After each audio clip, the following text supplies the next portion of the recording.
नमस्कार, मैं डॉक्टर महेश वर्मा और आज हम बात करेंगे टीओडी स्कीम के बारे में, जो सरकार ने अग्निपथ योजना को लागू किया है और कहा है कि जो योजना के तहत जो जवान भर्ती होंगे वो देश की सेवा करेंगे। सेवा तो करेंगे, लेकिन जो पूरे देश में माहौल बना हुआ है और बवाल हो रहा है, लगातार जो जवान जो गांव के हैं, पिछड़े हैं और गरीब हैं, वंचित समुदाय से लोग आते हैं, उनका एक सपना होता है परिवार की तरफ से भी कि हम फौज में भर्ती हों और देश की सेवा करें। लेकिन जो सरकार ने अग्निपथ योजना इस समय लागू की है, उस पर कई सवाल उठ रहे हैं और सवाल के साथ साथ जो बच्चा है, जवान है, वो भी अपने भविष्य को कहीं ना कहीं असमंजस में पा रहा है। इन्हीं सवालों का जवाब के साथ मेरे साथ हैं यहाँ पर बुजुर्ग हैं लेकिन जज्बे से युवा हैं कैप्टन केएल सिरोही साहब। फौज में उन्होंने नौकरी करी, रिटायर्ड फौज के अधिकारी हैं। पूरे मामले के बारे में और उसकी संवेदनशीलता के बारे में और ये पूरा जो घटनाक्रम चल रहा है देश में अग्निपथ योजना के बारे में आपसे बात करते हैं। सर, डेमोक्रेटिक भारत में आपका स्वागत है। बहुत धन्यवाद जो है जी। सवाल यही है कि जो अग्निपथ योजना को लेकर जो लगातार बवाल हो रहा है, राजस्थान, हरियाणा और मध्य प्रदेश और फिर बिहार में तो बहुत ही ज़्यादा ट्रेनें जलाई जा रही हैं, बिल्डिंग फूकी जा रही हैं, क्या कहेंगे आप? देखिए, आपका जो भारत डेमोक्रेटिक भारत जो चैनल है जी, उसके माध्यम से मैं अपनी कुछ बातें कहना चाहूँगा। प्रैक्टिकली भी हमने अनुभव किया ये बात है। तो आज भी जो ड्यूटी ऑफ टूर है, जो टूर ऑफ ड्यूटी, उसके अंतर्गत जो अग्निपथ योजना चलाई जिसमें अग्निवीर भर्ती करने का जो केंद्र सरकार की प्लान है कि हमारे जवान जो रात दिन मेहनत करते हैं, कंपटीशन को फाइट करने के लिए सारा कुछ करते हैं, तो ये तो निश्चित है, सब लोग जानते हैं कि भाई जहाँ अपन इतने रिस्की जॉब में हैं तो लाइफ की, परिवार की सिक्योरिटी तो हर आदमी चाहेगा कि भाई मैं निश्चिंत रहूं और देश के प्रति मेरी सारी सेवाएं लागू रहेंगी। जब इसमें ये बात आई कि भाई 17.5 साल से बच्चे जो है 21 साल तक के लिए जाएंगे और बाद में थोड़ा दबाव नज़र आया तो 2 साल और बढ़ा दिए, 23 साल कर दिए, तो इससे कोई फर्क नहीं पड़ेगा। बात ये है कि 6 महीना तो उसका ट्रेनिंग है और उसके बाद लगभग 10-11 महीने छुट्टियों में निकल जाएंगे जो है, जैसा कि लगभग 1 महीने की कैजुअल लीव, 2 महीने की एनुअल लीव, 3 महीने 1 साल में जो है, तो उसके पास 2.5 साल बचता है जी। 2.5 साल में वो किस रेजिमेंट में जाएंगे, किससे क्या बात करेंगे, क्या उनको ट्रेनिंग मिलेगी। और हर जगह ये होता है कि हमारे पास जैसे कोई डेपुटेशन में आया तो डेपुटेशन वाले आदमी के ऊपर ज़्यादा बर्डन हम काम का डालते हैं। तो आर्मी में भी जो रेजिमेंट वगैरह जहाँ भी ये जाएंगे तो उनसे दूसरा काम कराने की ज़्यादा कोशिश करेंगे, तो उनको भी भेदभाव जैसा महसूस होगा कुछ दिन के लिए और फिर तब तक उनका टाइम 2 साल में पूरा हो जाएगा जी। तो इससे ना उनका परिवार सुरक्षित, पैसे की जहाँ बात आई 10 साल की बात करके 10-11 लाख रुपए इनको मिलेगा जो है, लेकिन वो इन्हीं का पैसा होगा। इनको तनख्वाह 20,000-21,000 मिलेगी शुरू में, 9,000 काट के जो इनका भी जो जमा होगा जी।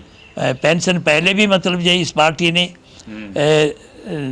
NPS जो है न्यू पेंशन स्कीम लागू किया, यानी किसी को पेंशन ही ना दो उसी के पैसे से, और उसको कहाँ कहाँ मतलब जो है NPS लागू किया, तो उससे कोई भी कर्मचारी अधिकारी है तो उसकी सिक्योरिटी मतलब एक तरह से वो खतरे में रहती है। तो वही बातें इनके सामने आ गई। तो 1-2.5 साल जवान आर्मी में करने के बाद में 2.5 से 3 साल, तो उसकी आप हालत देखिए, यहाँ वो आएगा और उम्र उसकी 23 साल 24 साल के पास उम्र होगी, तो ये उम्र बड़ी अंधी उम्र होती है जो है, जोशीली होती है। कोई मतलब जब उनके ऊपर इतना आघात पहुँचता है, सामाजिक आघात पहुँचता है कि मैं बच्चों को कैसे पालूं, शादी की उम्र होगी, किसी की शादी भी हो जाती, जल्दी हो जाती, किसी की शादी नहीं होगी, बच्चे नहीं पलेंगे, तो वो कोई भी डिसीजन, समाज में एक अराजकता फैलने की संभावना बढ़ जाती है, बेरोजगार हो जाएगा बिल्कुल।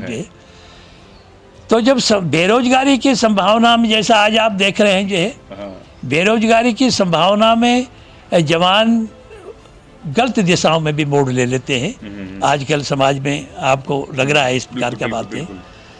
इसके तो इसका समाज पर बहुत बुरा असर पड़ेगा और ये बिल्कुल ही, मैं अपनी तरफ से इसको बिल्कुल कंडम करता हूँ। मेरे विचार में ये स्कीम बिल्कुल भी जो है नौजवानों के लिए अच्छे नहीं है, खासकर आर्मी के लिए तो बिल्कुल भी अच्छी नहीं है। दूसरी बात आती है, जिस भी सरकार ने, इनकी अपनी प्लान है जो है, इन्होंने पता नहीं इनकी क्या मॉडस ऑपरेंडी रही है। सबसे पहले नोटबंदी इन्होंने लागू किया तो एकदम मतलब जो है रात को अनाउंस कर दिया कि आज रात को 12 बजे के बाद से ये जो है सर्विस टेंडर में नहीं रहेंगे। अब आप देखिए अचानक मतलब जो है लोग लाइन में लगे, कितने आदमी पिटे मर गए, कोई भी योजना देखिए जो है, और किसानों का बीच में लंबा आंदोलन चला और लगभग इनको वापस बैकफुट पे आना पड़ा जो। इनकी मोडस ऑपरेंडी क्या है कि ये जो एनडीए में भी इसके साथ जो दूसरे लोग हैं उनसे भी चर्चा नहीं करते। लोगों को मालूम लगने लगा है धीरे धीरे इनका कोई हिडन एजेंडा भी इसमें पूरी संभावना नज़र आती है इसमें कि भाई इन जवानों को किस प्रकार से आरएसएस जैसे है तो उनके आदमियों को लिया जाए, उसमें रखा जाए, आर्मी में रखा जाए, या 75% जो वापस समाज में वापस आ जाएंगे उनका आरएसएस में मतलब जो है दबंगी में कहीं हथियार भाई ट्रेनिंग दो हथियार की, उनको बाकायदा उतना पैसा प्रलोभन मिलने के बाद जवान किधर भी चला जाता है। अभी भी भटक रहे जवान जो है। बेरोजगारी की इतनी बड़ी मार है, बेरोजगारी और महंगाई की, कि अच्छे अच्छे जवान मतलब जो है भटकाव में आ जाते हैं। सरकार के अलावा किसी को मालूम नहीं है, बीजेपी के अलावा, कि क्या स्कीम है इनकी जो है। देश की किसी भी पार्टी ने मतलब समर्थन नहीं किया इस अग्निपथ की, अग्निवीर बनाने का जो कार्यक्रम है, किसी भी एक पार्टी ने, सिंगल ने भी मतलब इसका समर्थन नहीं किया है। और ऐसे जब राष्ट्रीय फैसले लेते हैं तो कोई तानाशाह थोड़ी है, कोई यहाँ डिक्टेटरशिप थोड़ी है, लोकतांत्रिक देश है। तो मैं कहता हूँ अपोजिट को भी, जो अपोजिशन में लीडर्स हैं, पार्टियों के नेता हैं, उनको भी एक जो है सर्व पार्टी मीटिंग बुला करके डिसीजन लेने चाहिए। देश को लोकतांत्रिक तरीके से चलाना चाहिए। ऐसा लोगों को लगने लगा है, देश की जनता को लगने लगा है कि डेमोक्रेसी की हत्या हो रही है, टाइम टू टाइम हत्या हो रही है। तो मैं आपको अंत में यही कहना चाहता हूँ कि ये स्कीम किसी भी हालत में भारत के लिए सही नहीं है, सेना के लिए सही नहीं है। थोपना और उसे थोपना, जबरदस्ती लागू करना, डिक्टेटरशिप दिखाना, इससे देश को, देश की संपत्ति को भी, देश के मानव संसाधन को बड़ा नुकसान होने की संभावना है। और ये इनको वापस लेनी पड़ेगी। लेकिन ये देश हित में नहीं सोच रहे हैं। अब कितना नुकसान होने के बाद, किसान आंदोलन में भी इन्होंने यही किया, कितने किसान मर गए, 700 750 किसान मर गए, और कितना उनका खर्चा हुआ है, कितनी उनकी फसल बर्बाद हुई है। यदि ये बैठ करके इतनी बार मीटिंग हुई, फैसला किसानों के हित में ले लेते, लेकिन उनको और उल्टा उनको मतलब जो है खालिस्तानी है, कोई बवाली है, पता नहीं किस किस चीज़ों से उनको नवाजा गया। तो ये बात बिल्कुल मतलब जो है डेमोक्रेसी में कहीं भी ये कहीं नज़र नहीं आती है कि डेमोक्रेसी में ऐसा होता है। ये सरकार को कोई भी नई स्कीम, अच्छी स्कीम है तो उसको 2 4 6 महीना पहले लाना चाहिए। हाँ, ट्रायल बेसिस पे, पायलट पे भी ला सकते हैं। जनता में भी उसका प्रचार प्रसार करें कि ऐसा करने जा रहा है, उनके सलाह वगैरह, मशवरा वगैरह। आप कहते हैं ये आपके लिए सबसे अच्छी स्कीम है, भाई ये तो आप कह रहे हो, हम सोच रहे हैं हमारे लिए ये बर्बादी की स्कीम है। और इससे पहले तो डेमोक्रेसी में जय जवान जय किसान के नारे लगे हैं। यहाँ मुर्दाबाद किसान और मुर्दाबाद जवान की बात कर रही है ये सरकार जो है। तो इस प्रकार से जो है, हो सकता है उनके दिमाग में कोई, इसमें कोई एजेंडा है या कोई सोच है, लेकिन डेमोक्रेटिक वे में हमारा ये कहना है कि सरकार को ये फैसला तुरंत वापस लेना चाहिए और डेमोक्रेसी की मर्यादाओं को उच्च स्तर पर बनाए रखने की कोशिश करना चाहिए। आखिरी में एक सवाल कि जो 25% को, जो जवान हैं अग्निवीरों को, जिन्हें नियमित लिया जाएगा, क्या लगता है कि उनकी योग्यता का किस तरह से पैमाना होगा, क्योंकि बहुत ज़्यादा कंपटीशन होगा, क्योंकि जो 75% या जो जवान हैं जिनको निकाल दिया जाएगा या सोचेंगे वो लोग कि हमें 25% में नियमित किया जाए, वो दबाव में रहेंगे, इसको क्या कहेंगे आप? हाँ, ये आपने अच्छा बड़ा सा क्वेश्चन किया है।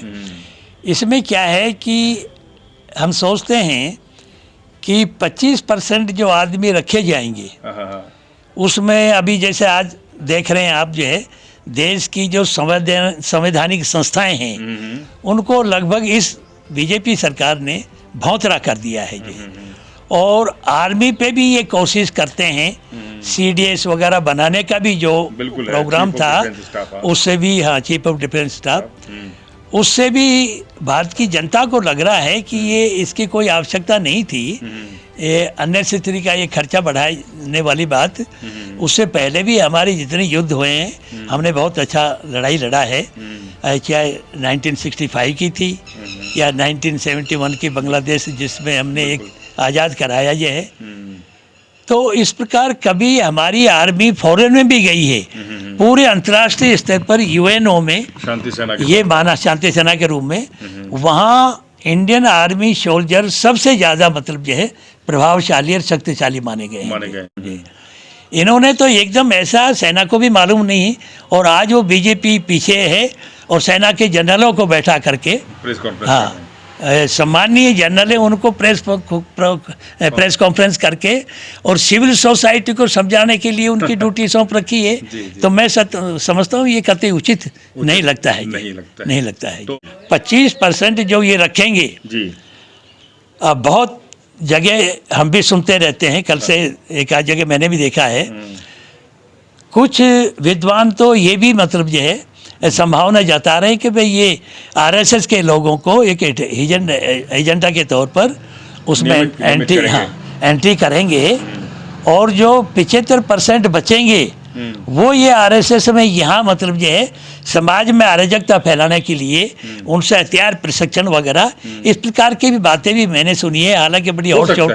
हाँ, तो ये संभावना जताई जा रही है विद्वानों के द्वारा, और लगती भी ये हो सकता है। आप ही की बात को आगे बढ़ाऊं कि जो यूपीएससी के तहत जो हमारे सेलेक्ट होते हैं आईएएस और आईपीएस या आईएफएस से, लेकिन सरकार ने लेटरल एंट्री के तौर पर आईएएसओ की भर्ती करी है, वही तो कहीं ना कहीं मुझे लगता है कि बैकडोर एंट्री भी हो सकती है। वही मैं आपको कह रहा हूँ, क्योंकि सरकार ने अपने आप ही 10 तो पीछे लेटरल जो आईएएस बना दिए, और भाई कंपनी के सीईओ आ गए हैं और धीरे धीरे करके 300 आदमी के आसपास पहुँचा दिए। बताइए, अब वो जो है, और जो ज्वाइंट सेक्रेटरी हैं वो एक एक डिपार्टमेंट के हेड ऑफ दी होते हैं, प्लानिंग वही बनाएंगे। तो प्लानिंग क्या चल रही है, डेमोक्रेसी में इस प्रकार की कोई बात जचती नहीं है जनता को जो है। फिर दूसरा, यूपीएससी एक इतनी बड़ी संस्था है, उसकी एक जिम्मेदारी, संवैधानिक जिम्मेदारी है, इसके ऊपर अब सबको थोड़ा शंका होने लगी है कि पता नहीं कोई गलत काम देश में